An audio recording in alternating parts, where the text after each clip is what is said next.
Going on a field trip is a big event for a 13-year-old.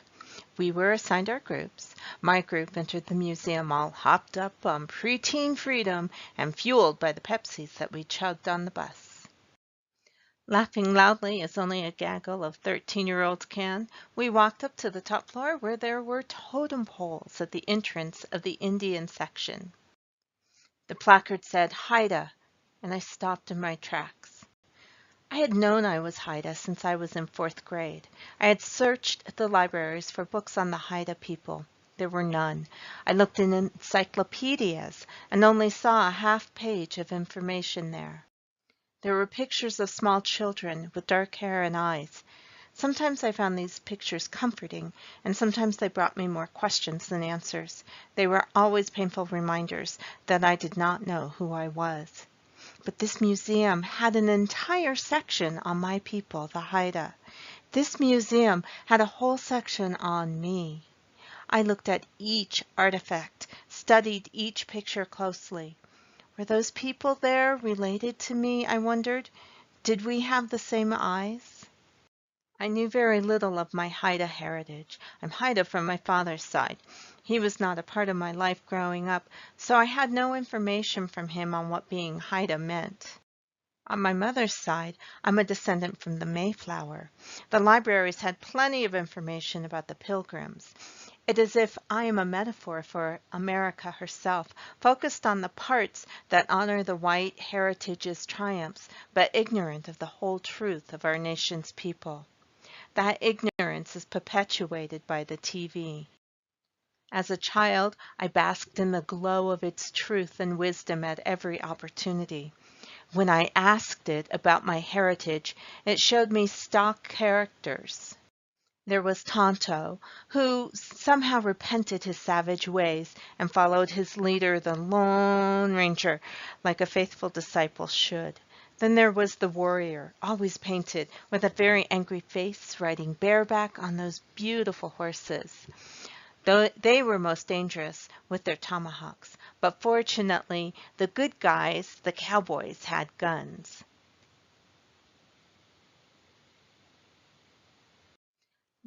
There was the Indian squaw, whose beauty was radiant, but her beauty was not recognized by her own people. It could only be properly appreciated by the cowboy.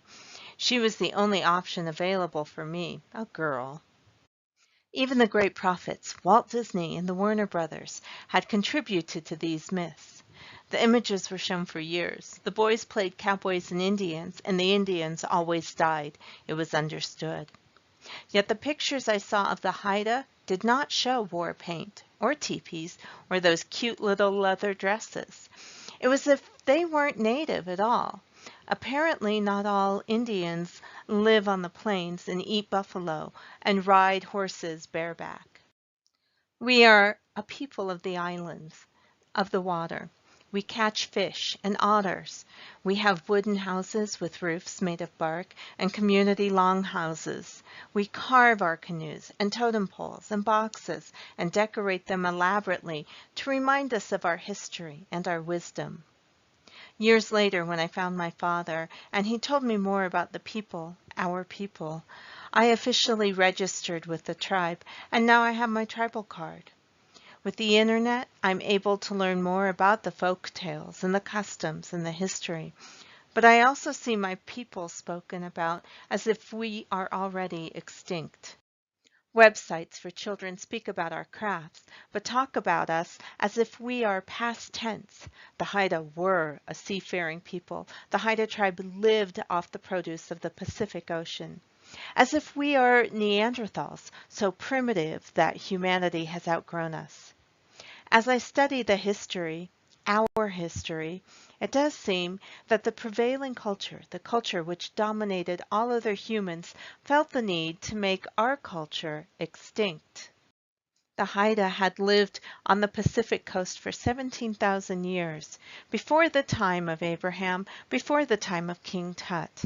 When the Constitution was being written, there were about 14,000 Haida people. By the beginning of the 20th century, there were less than 600. Blankets that had been infected with smallpox had been traded for otter skins and other artifacts. Smallpox had been introduced, entire villages and entire clans had just died. In just a couple of generations, we as a people were almost destroyed. Though many of their artifacts could have been bought or traded, the totem poles were not for sale. These poles represented family history. The totem poles, which feature the images of so many animals, were burial places for those who were honored. Chiefs, heads of family, and wise men had their remains in these places. They facilitated in their reincarnation process. Their bones were safe so that when their spirits returned, they knew where to find them. When the Haida population had diminished, they were no longer able to resist. The totems were removed. Some were stolen. Others were removed because they were considered graven images and were offensive to the Christian missionaries. Most were sold to private collectors or unknowing museums, and when the totem poles were removed, their bones went with them. To the Haida who had passed away, their remains became difficult to find.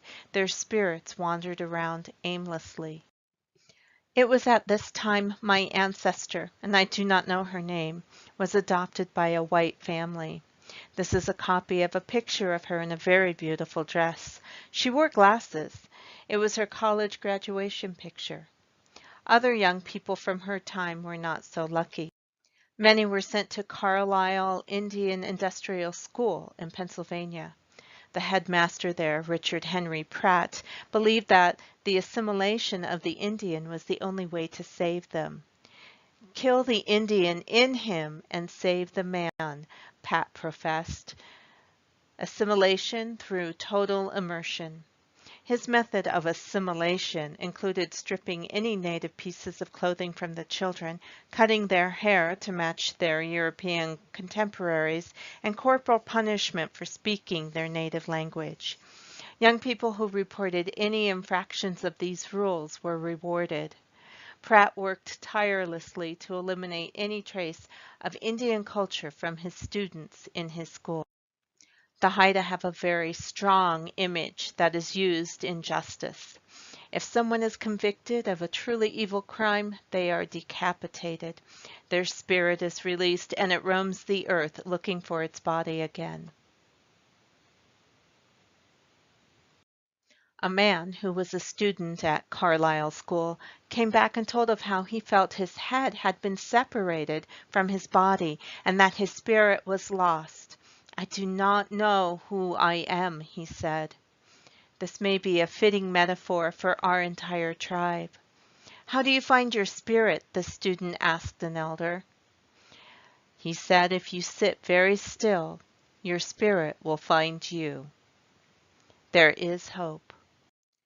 In 1990, the Native American Grave Protection and Repatriation Act made it a law that museums must return all human remains and burial artifacts back to the place of their origin.